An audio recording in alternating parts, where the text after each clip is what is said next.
দীর্ঘদিন থেকে শুকনা কাশিতে ভুগছেন, ওষুধ খাচ্ছেন, পরিত্রাণ পাচ্ছেন না, বিরক্ত হয়ে যাচ্ছেন, আপনি বুঝতে পারছেন না শুকনা কাশি কেন হয়। কাশি সাধারণত দুই ধরনের, একটা হচ্ছে প্রোডাক্টিভ কফ, যেটা কাশি দিলে কাশির সাথে কিছু শ্লেষ্মা বের হয় বা মিউকাস বের হয়। আরেকটি হচ্ছে নন প্রোডাক্টিভ কফ। নন প্রোডাক্টিভ কফ এটাকে আমরা শুকনা কাশি বলি। নন প্রোডাক্টিভ কফ বা শুকনা কাশির কয়েকটি কারণ আছে, তার মধ্যে সবথেকে গুরুত্বপূর্ণ হচ্ছে গ্যাস্ট্রোইসোফেগাল রিফ্লাক্স ডিজিজ। যে কোনো ধরনের ভাইরাল ইনফেকশনের শুকনা কাশি হতে পারে, এবং আমাদের যে এয়ারওয়ে সেটা যদি হাইপার সেন্সিটিভিটি হয়, যেমন আপনি যে শ্বাস নিচ্ছেন, শ্বাস নেওয়ার কারণে শ্বাসতন্ত্রে সেটা সঠিকভাবে স্যুট করছে না, যার কারণে শুকনা কাশি হতে পারে।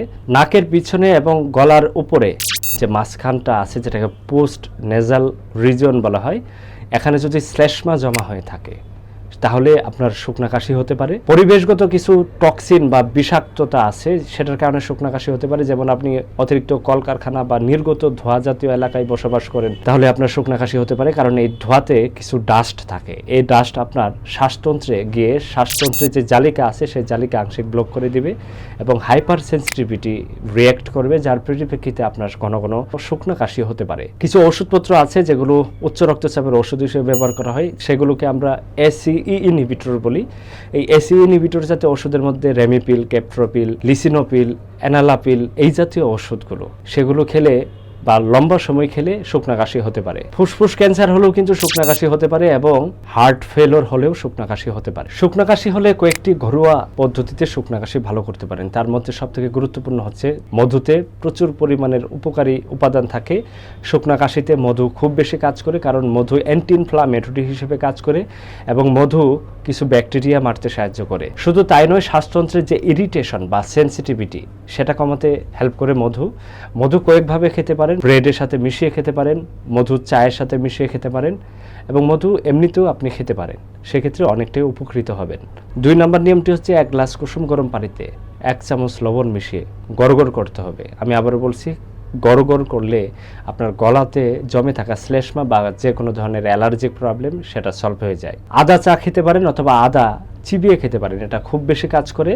আদাতে অ্যান্টি মাইক্রোবিয়াল ইফেক্ট আছে, আদা অ্যান্টি ইনফ্লামেটরি হিসেবে কাজ করে। আদা খুব দ্রুত কাশি উপশম করতে সাহায্য করে। আমাদের শ্বাসতন্ত্রের যে স্মুথ মাসেল আছে সেটাকে রিল্যাক্স করে আদা, সুতরাং আদা খুব দ্রুত কাফ রিডিউস করতে সাহায্য করে। আদা কিভাবে খেতে পারেন? চায়ের সাথে আদা খেতে পারবেন, তবে আদা অতিরিক্ত পরিমাণ খেলে স্টমাক আপসেট হতে পারে, ডায়রিয়া বা পেটে ব্যথা বা পেটে পীড়া এই জাতীয় প্রবলেম হতে পারে। সুতরাং আদা অতিরিক্ত পরিমাণ খাওয়া যাবে না। প্রতিদিন 2 থেকে 3 বার 1 কোয়া পরিমাণ আদা খেতে পারেন। যাদের দীর্ঘদিন থেকে শুকনা কাশি কোনোভাবে কমছে না, তাদের এক ধরনের ঔষধি গাছ, যেটার বৈজ্ঞানিক ব্যাখ্যা আছে, সেটা আপনি খেতে পারেন। সেটার ইংরেজি নাম হচ্ছে থাইম গাছ, এবং বৈজ্ঞানিক নাম হচ্ছে থাইমাস ভালগারিস। ছবিটি দেখতে পাচ্ছেন, এটা কাশি উপশম করতে অনেক বেশি কাজ করে। এই গাছে শুধু কাশি উপশম না, আর অসংখ্য গুণাগুণ আছে।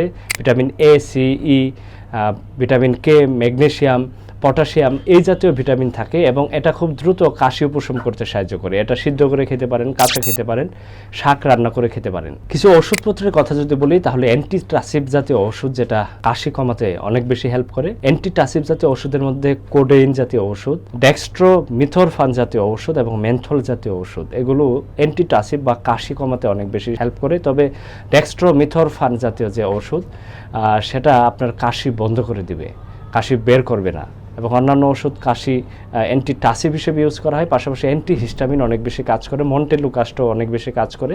এই জাতীয় ওষুধ খেলেও আপনি কাশি থেকে উপশম পেতে পারেন। তবে ঘরোয়া যে নিয়মগুলো বললাম সেগুলো খুব দ্রুত কাশি কমাতে সাহায্য করে, সেগুলো খেয়েও আপনি কাশি কমাতে পারেন। ভিডিওটি এখানে শেষ করছি। ভিডিওতে থাকা কোনো তথ্য সম্পর্কে বিস্তারিত জানার প্রয়োজন হলে আমাদেরকে মেসেজ করতে পারেন। সুস্থ থাকুন, ভালো থাকুন, সালামু আলাইকুম।